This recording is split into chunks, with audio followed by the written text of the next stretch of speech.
দশম শ্ৰেণীৰ ছাত্ৰ ছাত্ৰীসকল, তোমালোকৰ আগন্তুক ছমহীয়া পৰীক্ষাৰ বাবে সহায় হোৱাকৈ যোৱা বছৰ অৰ্থাৎ 2024 চনত ছমহীয়া পৰীক্ষাত গণিতৰ কি কুৱেশ্যনছ MCQত আহিছিলে তাৰ ওপৰত ভিত্তি কৰিয়ে আজি ভিডিঅ'টো প্ৰস্তুত কৰিছোঁ। গতিকে তোমালোকে ভিডিঅ'টো প্ৰথমৰ পৰা শেষলৈকে চাবা আৰু তোমালোকৰ বন্ধুবৰ্গৰ মাজত শ্বেয়াৰ কৰি ল'বা। ছেকশ্যন এ প্ৰথম কুৱেশ্যনছটোত চোৱা তোমালোকে কি কৈছে, x/3 y/4 z/7 এইকেইটা ইকুৱেল বুলি কৈছে। তেনেহ'লে উলিয়াব কৈছে x + y + z এইকেইটা আমাক উলিয়াব কৈছে। তেনেহ'লে তোমালোকে চোৱা কেনেকৈ কৰিবা, মই তোমালোকক দেখাই দিছোঁ। এতিয়া তোমালোকে কি কৰিবা, x ভেলুটো ধৰিবা, x ভেলুটো 3, y ভেলুটো 4 প্লাছ z ভেলুটো 7 ডিভাইডেড বাই টুৱাইছ z কৈছে, z ভেলুটো 7 আছে। গতিকে তোমালোকে কি কৰিবা, গোটেইকেইটা যদি প্লাছ কৰা তেতিয়া কিমান পাবা, 14 পাবা। এইটো ইনটু কৰিলে 14 পাবা। গতিকে 14 যদি কেঞ্চেল গুচি যায় থাকিব কিমান, 1 থাকিব। গতিকে ইয়াৰ আনচাৰটো কিমান হ'ব, অপশ্যন C2 হ'ব। অপশ্যন C2 হ'ব ইয়াৰ শুদ্ধ উত্তৰ। এতিয়া 2 নম্বৰটো চোৱা, ইয়াত এটা ধুনীয়া কনচেপ্ট আছে, তোমালোকে এই কনচেপ্টটো শিকি ল'ব লাগিব। মই তোমালোকক দেখাই দিছোঁ, তোমালোকে যিখিনি সূচকীয় ঘাত সেইখিনি তোমালোকে মনত ৰখাই ল'বা, তেতিয়াহে এইখিনি কৰিব পাৰিবা। এতিয়া তাৰ মতে হৈছে কি, a/b যদি হয় তেনেহ'লে ইয়াৰ ওলোটাটো কি হয় গম পোৱা নে তোমালোকে, b/a এইটো কি হৈ যাব তেতিয়াহ'লে, এইটো মাইনাছ হৈ থাকি যাব। এইটো নিশ্চয় বুজি পাইছা তোমালোকে। তেতিয়াহ'লে আমাৰ ইয়াত কি আছে, এতিয়া ধৰি লোৱা b/a আছে, তেতিয়াহ'লে a/b কৰিবলৈ হ'লে আমি ভগ্নাংশটো লুটিয়াই দিব লাগিব। লুটিয়াই দিলে কি হ'ব, 4টো তললৈ আহিব, 5টো ওপৰলৈ গুচি যাব। তেতিয়াহ'লে 4টো কিউব কৰিলে কিমান হ'ব, 64 হ'ব, আৰু 5টো কিউব কৰিলে কিমান হ'ব, 125 হ'ব। গতিকে আমাৰ আনচাৰটো কি হ'বগৈ, আমাৰ আনচাৰটো হ'ব অপশ্যন D2 হ'ব শুদ্ধ উত্তৰ। ইয়াৰ পিছত তোমালোকে চোৱা, তলৰ কোনটো অপৰিমেয় সংখ্যা নহয় কৈছে। এতিয়া কথা হ'ল কি, পৰিমেয় সংখ্যা কাক কয়, অপৰিমেয় সংখ্যা নহয় মানে পৰিমেয় সংখ্যা। এতিয়া পৰিমেয় সংখ্যা কাক কয়, যিবিলাক সংখ্যাক আমি p/q আৰ্হিত প্ৰকাশ কৰিব পাৰোঁ তেনেবিলাক সংখ্যাকে আমি পৰিমেয় সংখ্যা বুলি কওঁ। তেনেহ'লে আমি কোনটো অপশ্যন হয় চাম। এতিয়া অপশ্যন মই বিটোকে চাইছোঁ চোৱা। এতিয়া ইয়াত কি দিয়া আছে চোৱা তোমালোকে, √12 ইনটু 1/2 √3। এতিয়া এইটোক আমি কি কৰিম চোৱা তোমালোকে, এইটো কৰিবলৈ হ'লে আমি এটা কাম কৰিব পাৰোঁ। এইটো চোৱা কি কৰিব পাৰোঁ, এতিয়া 12টো যদি ভাঙি দিওঁ, 12টো ভাঙি দিলে কি হয়, 4 × 3, 12টো ভাঙি দিলে 4 × 3। এতিয়া 4টো বৰ্গ সংখ্যা, গতিকে 2 এটা ওপৰলৈ ওলাই গুচি যাব, আগলৈ ওলাই গুচি আহিব, 3টো √ভাগ থাকিলে, ইনটু ইয়াত কি আছে 1/2 √3 আছে। গতিকে এইকেইটা যদি কেঞ্চেল গুচি যায় থাকিব কিমান, 1টো এটা হৈছে কি পৰিমেয় সংখ্যা। এতিয়া ইয়াৰ পিছত চোৱা তোমালোকে, n+1² আৰু n+2² মাজত থকা স্বাভাৱিক সংখ্যা কেইটা আছে উলিয়াব লাগে। এইটো তোমালোকে এইটো এটা কনচেপ্ট আছে, যদি প্ৰথম সংখ্যাটোক যদি তোমালোকে 2য়ে পূৰণ কৰি দিয়া, n+1ক যদি তোমালোকে 2য়ে পূৰণ কৰি দিয়া, তেতিয়া ইয়াৰ ভিতৰত থকা স্বাভাৱিক সংখ্যাকেইটা ওলাব। এতিয়া আমি কিমান পাম, 2n+1। এতিয়া 2n+1 কোনটোত আছে, অপশ্যন কোনটোত আছে, 2n+1 অপশ্যন B2ত আছে। গতিকে অপশ্যন B2 হ'ব ইয়াৰ শুদ্ধ উত্তৰ। অপশ্যন B2 হ'ব ইয়াৰ শুদ্ধ উত্তৰ। নিশ্চয় বুজি পাইছা তোমালোকে। ইয়াতকৈ তোমালোকক সহজতে কেনেকৈ MCQ প্ৰেক্টিছ কৰিবা বা MCQ সলিউশ্যন কৰিবা তাৰ ওপৰতো ভিডিঅ' প্ৰস্তুত কৰিম। গতিকে তোমালোকে আমাৰ এই চেনেলটোক ছাপোৰ্ট কৰি যোৱা আৰু তোমালোকে যিমান পাৰা তোমালোকৰ বন্ধুবৰ্গৰ মাজত শ্বেয়াৰ কৰি যোৱা। এতিয়া 5 নম্বৰটোত চোৱা, এটা ঘনকৰ পৃষ্ঠকালি 24a² চেণ্টিমিটাৰ হ'লে ঘনকটোৰ আয়তন কিমান হ'ব। এই ঘনকৰ পৃষ্ঠকালি লোৱা সূত্ৰটো কি হয়, 6a² হয়, আৰু ঘনকৰ আয়তন লোৱা সূত্ৰটো কি হয়, a³ হয় নে নহয়। এতিয়া তোমালোকে চোৱা, এতিয়া আমি কি কৰিবলৈ কৈছে, পৃষ্ঠকালি কিমান কৈছে, প্ৰশ্নটোৰ মতে পৃষ্ঠকালি আমাক কৈছে কি 24a² কৈছে। 26 লিখি পালোঁ, নহয় 24 আছিল। এতিয়া 24a²। এতিয়া পৃষ্ঠকালিয়ে আমি প্ৰথম ডিভাইড কৰি দিলোঁ। ডিভাইড কৰি দিলে কি হ'ব চোৱা তোমালোকে, এইটো যদি তুমি শ্বৰ্ট ফৰ্মত কয় এইটো বৰ্গ কৰি দিয়া, বৰ্গ যদি কৰি দিয়া 4×6 কিমান হ'ব, 24 হ'ব। এতিয়া কিমান থাকিব, √ভাগ কিমান থাকিব, 4 থাকিব, 4a² থাকিব। এতিয়া √ভাগ কি থাকিব তেতিয়াহ'লে, মই কৈ দিছোঁ তোমালোকক, √ভাগ থাকিব 4a²। 4a² থাকিলে ইয়াৰ পৰা কি ওলাই আহিব, 2 এটা ওলাই আহিব 2 আৰু কি থাকিব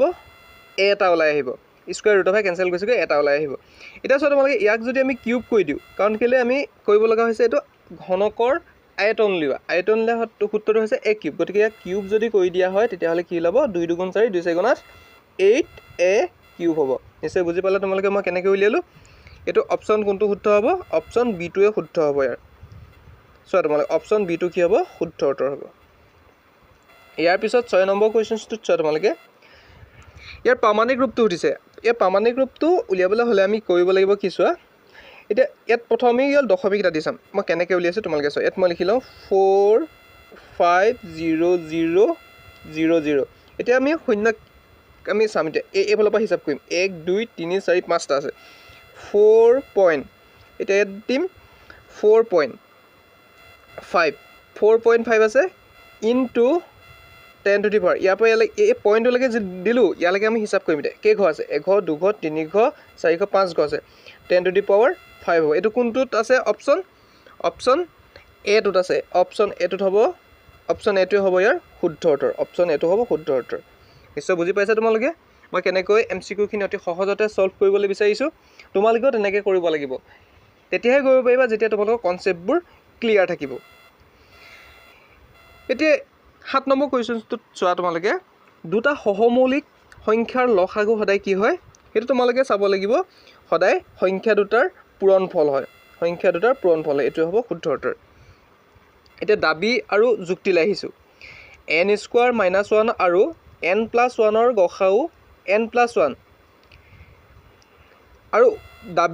দাবীটো তেটো কথা কলে যুক্তিত কৈছে n² - 1 n+1 এর বিভাজ্য হয় এতিয়া উক্তি দাবী মতে আমি যদি চাও এতিয়া আমি বাস্তৱ সংখ্যা এখিনি বস্তু পাইছিলো এখিনি তুমি যদি চোৱা তেতিয়া কি পাবা অপচন এ টো শুদ্ধ হ'ব অপচন এ টো শুদ্ধ হ'ব এই কাৰণে শুদ্ধ হ'ব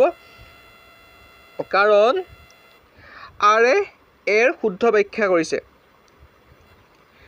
উক্তি দাবী কিটা মই পিছতো বুজাই দিম তোমালোক ভালকে কাৰণ বেছিকে কৈ থাকিলে এটো কনসেপচুৱেল হয় গতিকে তোমালোকে এটো বুজিবলৈ হলে গতে পাঠটো তোমালোকে এনালাইসিস কৰিব লাগিব ইয়াৰ পিছৰ কোৱেশ্চনটো চোৱা তোমালোকে পৰিমেয় সংখ্যা এটা পৰিমেয় সংখ্যা উলিয়াবলৈ হলে আমি কেনেকৈ উলিয়াম এটা পৰিমেয় সংখ্যা দশমিক বিস্তৃতি পৰিসমাপ্তি উলিয়াবলৈ হলে প্ৰথম আমি 1250 ক আমি 8 ৰে পূৰণ কৰি দিলো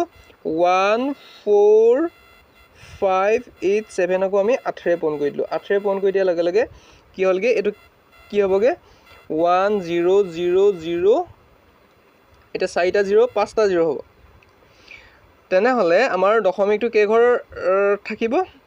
দশমিক স্থান কেই ঘৰ পিছত হ'ব 4টা দশমিক স্থানৰ পিছত হ'ব এটো তোমালোকে কৰি চাবা নিজে এটা 10 নম্বৰটো চোৱা তোমালোকে কোনো অখণ্ড সংখ্যা a এৰ বাবে প্ৰত্যেক অযুগ্ম অখণ্ড সংখ্যাৰ ৰূপটো হ'ব অযুগ্ম সংখ্যাৰ ৰূপটো হ'ব 2a + 1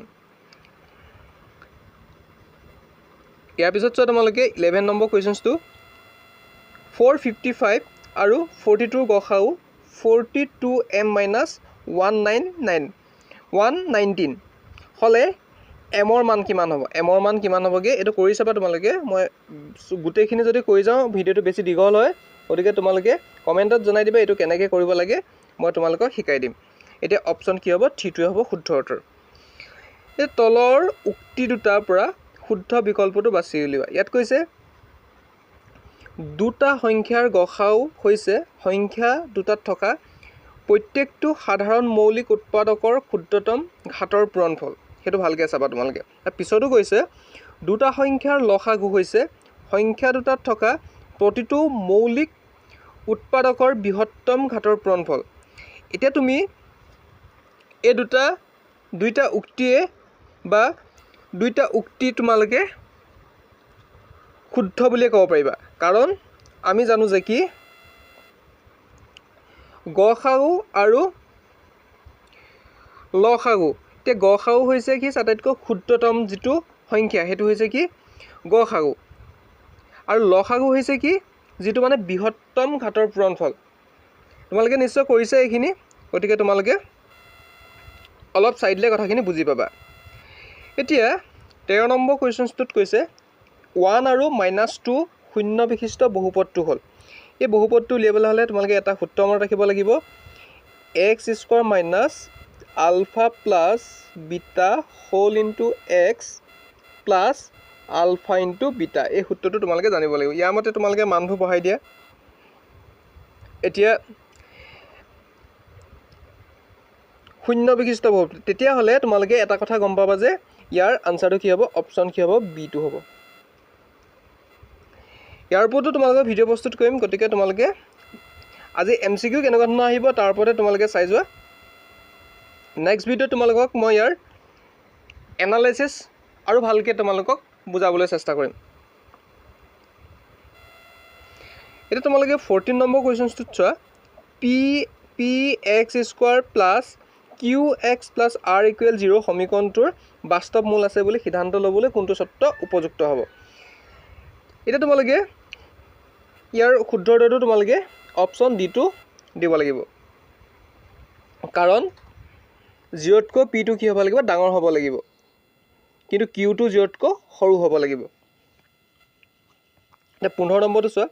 কাখৰ চিত্ৰটোৰ লেখডালক প্ৰতিনিধিত্ব কৰা বহুপদটোৰ শূন্য কেইটা হ'ব এটা শূন্য কেইটা কি কি হ'ব এটা চোৱা তোমালোকে ইয়াত কি কি কৰিছে এটা -2 ইয়াত পইণ্ট দেখিছা তোমালোকে 1 দেখিছা 3 দেখিছা এইকেইটাই হ'ব ইয়াৰ শূন্য কেইটা ইয়াৰ অপচন কি হ'বগে তেনেহ'লে অপচন C2 শুদ্ধ হ'ব এতিয়া ইয়াৰ পিছতো চোৱা উক্তিত কৈছে এটা ত্ৰিঘাত বহুপদৰ সৰ্বাধিক 3টা শূন্য থাকিব পাৰে হয় এটা ত্ৰিঘাত বহুপদৰ শূন্য 3টাই থাকিব পাৰে উক্তি দুইটোত কৈছে দ্বিঘাত বহুপদ ax² plus bx plus c ৰ শূন্য দুটাৰ পূৰণফল হ'ব a/c এটো সম্পূৰ্ণ ভুল কাৰণ শূন্য দুটাৰ পূৰণফল হয় c/a হয় এটো উল্টাকে দিয়া আছে তোমালোকে এইখিনি বস্তু মনত ৰাখি থবা তেনেহ'লে ইয়াৰ সত্য কোনটো হ'বগে একটো সত্য হ'ব আৰু দুইটো সত্য হ'ব তেনেহ'লে অপচন এটো ইয়াৰ শুদ্ধ উত্তৰ হ'ব এতিয়া 17 নম্বৰটোত চোৱা দাবী কৈছে -3 আৰু 5 ৰ শূন্য বিশিষ্ট দ্বিঘাত বহুপদটো হ'ল গৈছে x² মাইনাছ 2x মাইনাছ 15 এতিয়া যুক্তিত কৈছে আলফা আৰু বিটা শূন্য বিশিষ্ট দ্বিঘাত বহুপদটো হৈছে k এটা কাৰণ ধ্ৰুৱক হয় x² minus alpha plus beta